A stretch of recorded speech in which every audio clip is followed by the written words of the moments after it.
लाडक्या बहिणींसाठी अतिशय आनंदाची बातमी समोर आलेली आहे। भरपूर दिवसापासून लाडक्या बहिणी वाट पाहत होत्या की लाडकी बहीण योजनेचा हप्ता कधी जमा होणार आहे।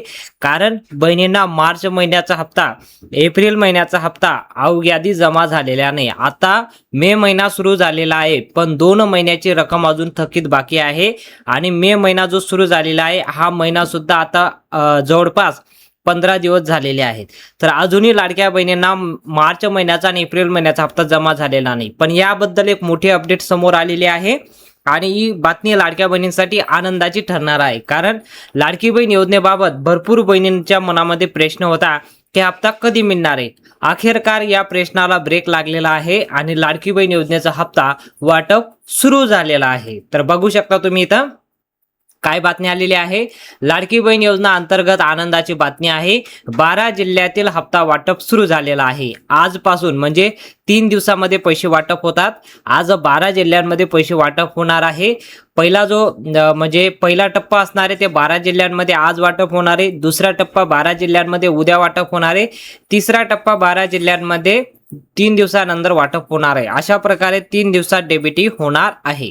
तर यामध्ये बघा काय काय असणार आहे। आज 12 जिल्ह्यांमध्ये जे पैसे वाटप होणार आहे, यामध्ये मार्च महिन्याचे 1500 रुपये प्रमाणे तुम्हाला हप्ता दिला जाईल आणि एप्रिल महिन्याचा हप्ता तो 1500 रुपये प्रमाणे एकत्र तुम्हाला 3000 रुपये तुमच्या बँक अकाउंटला जमा होताना दिसून येत आहे।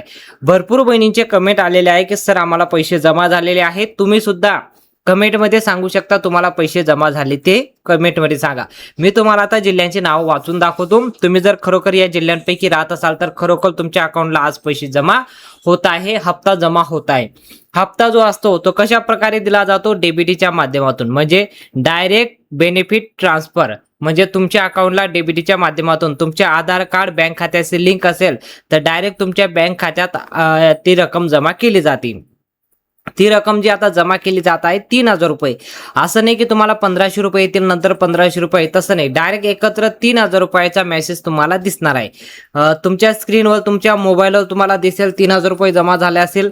जर काही बहिणींना मेसेज आला नसेल तर तुम्ही मोबाईलवर तुम्ही गुगल पे, फोन पे, UPI वापर करून कुठल्याही प्रकारे तुम्ही चेक करू शकता किंवा स्वतः तुम्ही CSC सेंटरला जाऊन किंवा बँकेत जाऊन स्वतः चेक करू शकता तुमच्या अकाउंटमध्ये रक्कम जमा झालेली असेल। आणि रक्कम जमा झाली असेल तर कमेंटमध्ये तुम्ही लिहू शकता। आता तुम्ही या 12 जिल्ह्यांपैकी राहत असाल तर तुमच्या अकाउंटला नक्कीच पैसे जमा झाले असतील।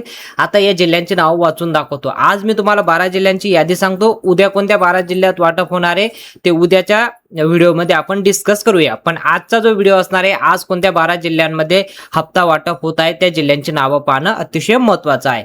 तर चला मग आपण जिल्ह्यांची नावं पाहूया। तर बघा लाडक्या बहिणींना सर्वात अगोदर कोणत्या जिल्ह्यांमध्ये पैसे वाटप होणार आहे त्या जिल्ह्यांची नावं आलेली आहे। तर मुंबई शहरमध्ये जर तुम्ही राहत असाल तर मुंबईवाल्यांसाठी अतिशय आनंदाची बातमी आहे। मुंबईला आजपासून पैसे वाटप होत आहे। सातारा जिल्ह्यामध्ये तुम्ही जर राहत असाल तर साताऱ्यावाल्यांसाठी पण आनंदाची बातमी आहे। 3000 रुपये प्रमाणे सातारा जिल्ह्यामध्ये सुद्धा लाडक्या बहिणीच्या खात्यामध्ये पैसे जमा झालेले आहेत। आता पुणे जिल्ह्यामध्ये जर राहत असाल तर पुण्यामध्ये जवळपास भरपूर तालुक्यांमध्ये पैसे वाटप झालेले आहे आणि पुणे जिल्ह्यामध्ये देखील 3000 रुपये प्रमाणे रक्कम वाटप झालेली आहे। जळगाववाल्यांसाठी पण आनंदाची बातमी आहे। तुम्ही जर जळगावला राहत असाल तर तुमच्या अकाउंटला देखील पैसे जमा झालेले असतील। पालघरवाल्यांसाठी पण आनंदाची बातमी आहे। पालघरला देखील आज पैसे जमा झालेले आहे। जालनामध्ये तुम्ही राहत असाल तर जालनाला देखील पैसे वाटप झालेले आहे। या 6 जिल्ह्यांमध्ये सर्वात प्रथम पहिला टप्पा जो असणार आहे, पहिला टप्पा वाटप झालेला आहे। या 6 जिल्ह्यांपैकी तुम्ही राहत असाल तर तुमच्या अकाउंटला नक्कीच पैसे जमा झालेले असतील। पुढील टप्प्यांची यादी आपण पाहूया। तर बघा पुढील टप्पा जो वाटप होणार आहे, धाराशिव जिल्ह्यामध्ये तुम्ही राहत असाल तर धाराशिव जिल्ह्यामध्ये देखील आज पैसे वाटप होत आहे। 8 नंबरचा जिल्हा आहे तो परभणी। परभणीमध्ये देखील पैसे वाटप होत आहे। 9वा जिल्हा आहे तो नागपूर।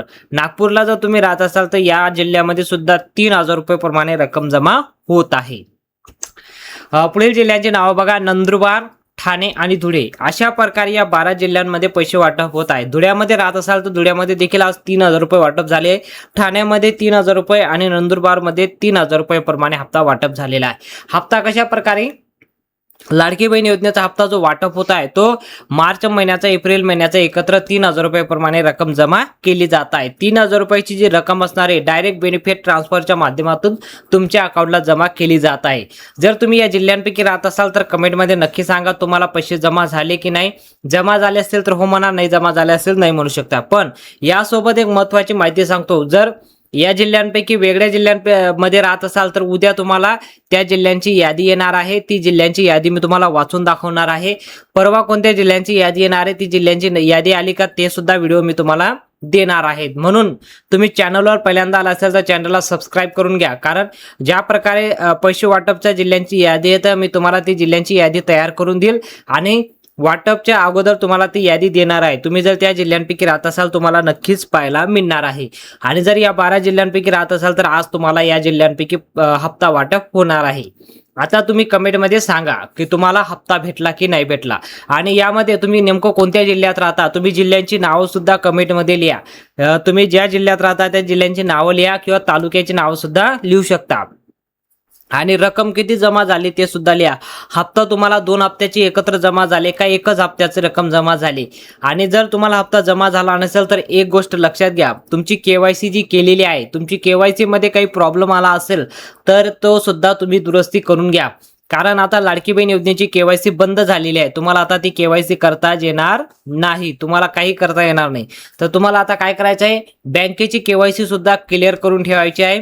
बँकेमध्ये तुमचं आधार कार्ड बँक खात्याचे लिंक आहे की नाही ते पाहणे सुद्धा गरजेचं आहे. आणि त्यासोबतच जर काही प्रॉब्लेम असेल तर दुरुस्ती करून घ्या. तुमच्या अकाउंटमध्ये मिनिमम बॅलन्स सुद्धा ठेवणं गरजेचं आहे. पूर्ण अकाउंट तुम्ही झिरो करू नका. काहीतरी 500 रुपये 1000 रुपये त्यामध्ये ठेवा, तरच तुम्हाला तो खातं चालू राहतं, नाहीतर ते खातं बंद होतं. काय होतं, लाडकी बहीण योजनेचे पैसे जमा झाले का सर्व पैसे काढून घेतात, ते बँकरी काम होतं. तर असं करू नका.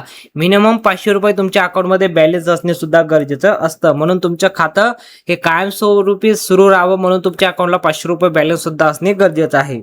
अशा प्रकारे तुम्ही तुमचं खातं चालू करून लाडकी बहीण योजनेचा सतत लाभ घेऊ शकता. काही प्रॉब्लेम असेल तर कमेंटमध्ये सांगा, आपण त्या कमेंटला पिक करूया आणि तुमच्या प्रश्नाला उत्तर देण्याचा प्रयत्न आम्ही करतोय. तर बघा, अशा प्रकारे जास्तीत जास्त बहिणींपर्यंत हा व्हिडिओ शेअर करा, जेणेकरून सर्वांना ही माहिती पोहोचली पाहिजे आणि सर्वांना इन्फॉर्मेशन पोहोचली पाहिजे. भेटूया पुढच्या मोठ्या अपडेटमध्ये.